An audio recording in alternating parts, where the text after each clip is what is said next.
Anong tawag sa lugar na to? Shifen?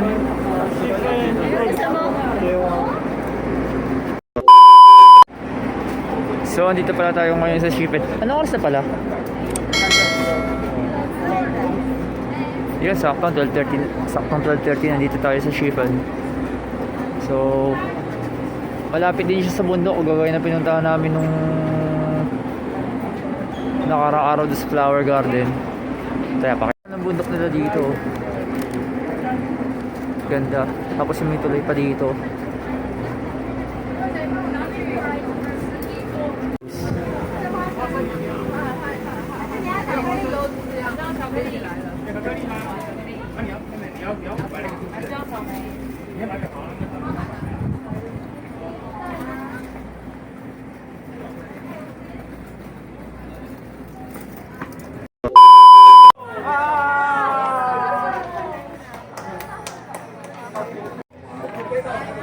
Bale dito daw sa Shifen kasi uso kasi dito yung pinapalipad daw na lantern. So makikita natin mamaya yung mga pinapalipad na lantern dito.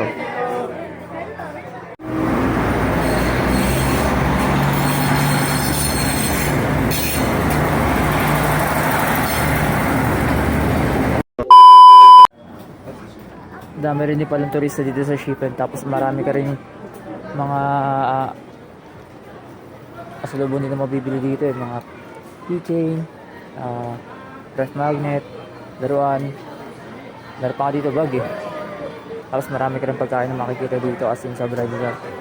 Nahawa ka na lang dito ng ano eh, ang pagpipilian dito.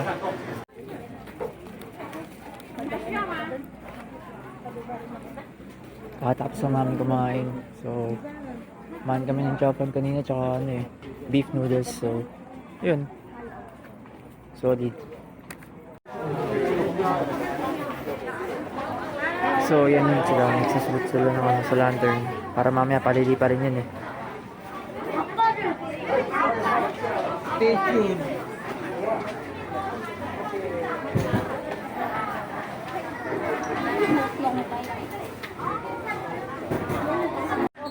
May isang side pa pala nun. Akala ko yung red lang susulatan, pati pala isa pang side pa palang pipindurahan. Yan, nasusulat sila. Chog!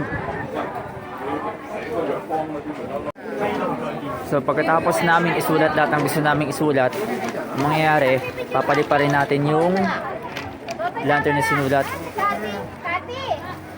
Yan. OK， 好了。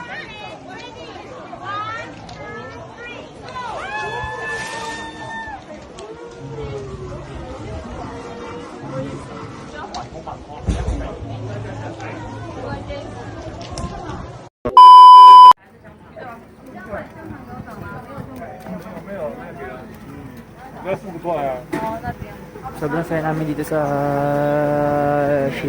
Shifen. Kanina lang nakapagpalipad na kami ng balloon eh. Sayang, di ko nga lang nakakuha ng video kanina. Di ko lang alam kung saan ang next stop namin eh. Pero palitan na lang mamaya.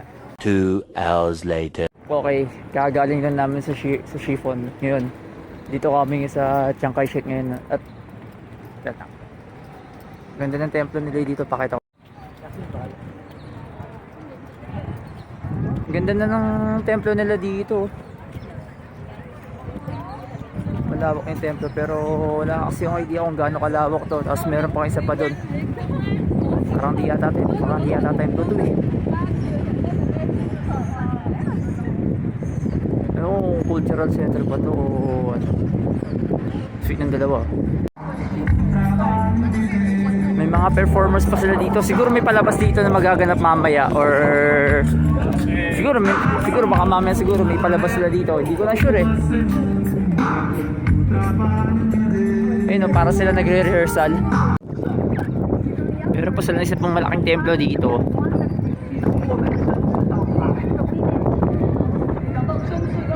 Ayan o.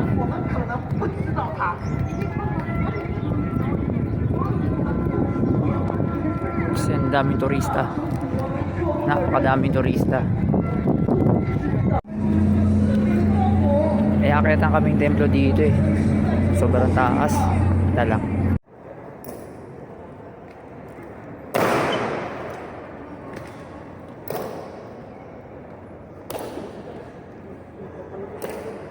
Kasi baka bukas pa rin makating doon.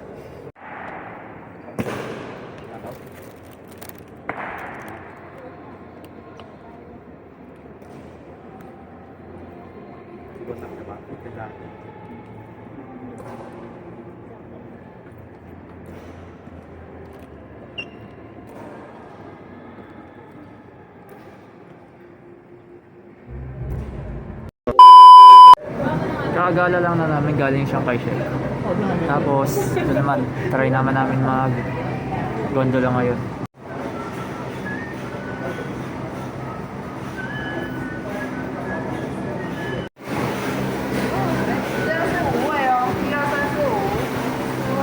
Dito tayo para kunwari miyembro tayo ng Akatsuki. Eh! Ito ang view sa taas pag nakasakay sa gondola. Doon tayo, sa may dulo na yun. Kita niyan. Yan, building na yan. Yan, nahagip. Yan. The next day. Oh, ito, pindot to, pindot.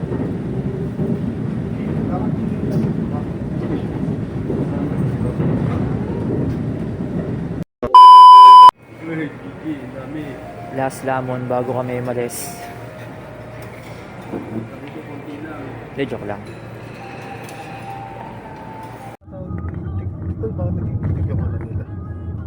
Parang sabi ng ano, sa Amerika, duck daw ang ano, manok daw ang Pinas. Hindi ko alam kung paano naging manok. Siguro sa salita natin yung daming A. Pak, pak, pak, pak, pak. 2 hours later. So yun, last day na nga namin dito. Tapos bukas flight na namin. Tinanong nga ako ng tito ko tsaka tita ko kung ano rin masasabi ko dito sa Taiwan dito Sa akin wala namang talagang as in solid talaga. Kung ako nga tinanong nila kung gusto ko bumalik, sabi ko wala namang problema sa akin kung gugustuhin din nila. Malay natin makabalik ako dito, pero sa totoo lang nag-enjoy talaga ako dito. Nag-enjoy ako sa stay ko dito sa Taiwan for at least 2 weeks. Pero sabi ko nga marami pa rin akong kailangan din kung ako mababalik dito. May mga hindi pa ako na-explore na lugar dito, marami pa akong hindi pa napupuntahan. Malay natin siguro pagbalik ko dito, marami pa ako sigurong mapupuntahan dito bukod sa ang daming place dito kagaya ng isa sa pinakamataas na building, yung Taipei 101. Kaso di ko lang siya na-feature sa video gawa ng nalobat din ako nung that time Tapos marami rin pasyalan kagaya ng Leopo Village na theme park na zoo pa. Taipei Zoo din. Pero mas naganda ako sa Leopo Village. Gawa nandun kasi parang 2-in-1 package siya na dun as in sobrang saya. Tapos nung Sabado ng gabi nung pumunta kami sa Summer Summer Triangle yata. Hindi ko na maalala basta nasa rin yun Nasama ko rin yun dito sa video As in sobrang dami kong lugar na napunta na wala pa siguro yun sa kalahati pa siguro nang mapupuntahan ko o makakabalik uli ako dito Hopefully kung makakabalik man ako dito, sana lang marami pa akong places na mapuntahan dito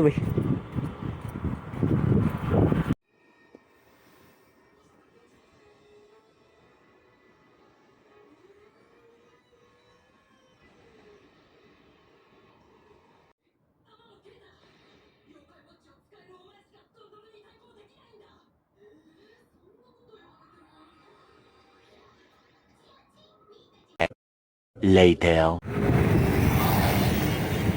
Okay, last gala na dito sa Shinfong. So ito lang, marami rin akong mamimiss dito sa lugar na to eh. Di naman lahat. Pero alam mo yun, mula nang pagpunta ko dito sa pagpunta ko dito sa Taiwan, una pa lang nasa isip ko inihanda ko na yung sarili ko sa mga posibleng mangyari dito. Lalo pa, alam mo yun, bagong lugar, panibagong mga taong papakisamahan, ganun. I mean, yung mga tao dito, syempre iba naman kasi sa Pinas tsaka sa atin kasi iba yung kultura nila dito, iba yung klima nila dito pati, tsaka yung nila dito, yung sistema ng nila dito. Teka lang, pindutan mo na sa elevator. Kung paano yung pamumuhay dito at di gumagana elevator. Kaya hayon, so far naman nag-enjoy naman ako sa trip ko dito eh. Natanong nga ako ni na tita kung gusto ko para pumunta dito. Sabi ko naman, bakit hindi? Kung gusto yun rin nila na pupuntahin dito, why not yun? Ayun, marami talaga akong tsaka shoutout din sa kanila. Gawa ng marami rin akong natutunan din dito pagpunta ko dito. Kaya kagaya na lang nito sa elevator.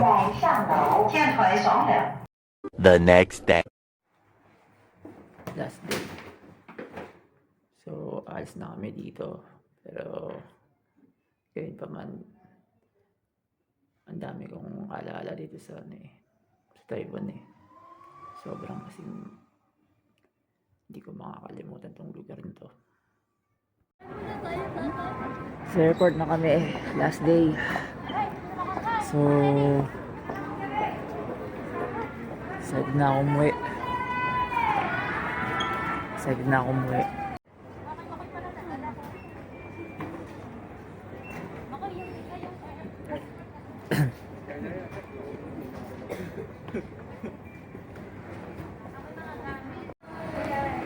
Galing na kami sa immigration, dumaan na kami doon. Kami paalis na. Hintayin lang namin yung schedule ng alis namin. Bali mga around 10:30 yung flight namin pabalik sa Pinas eh.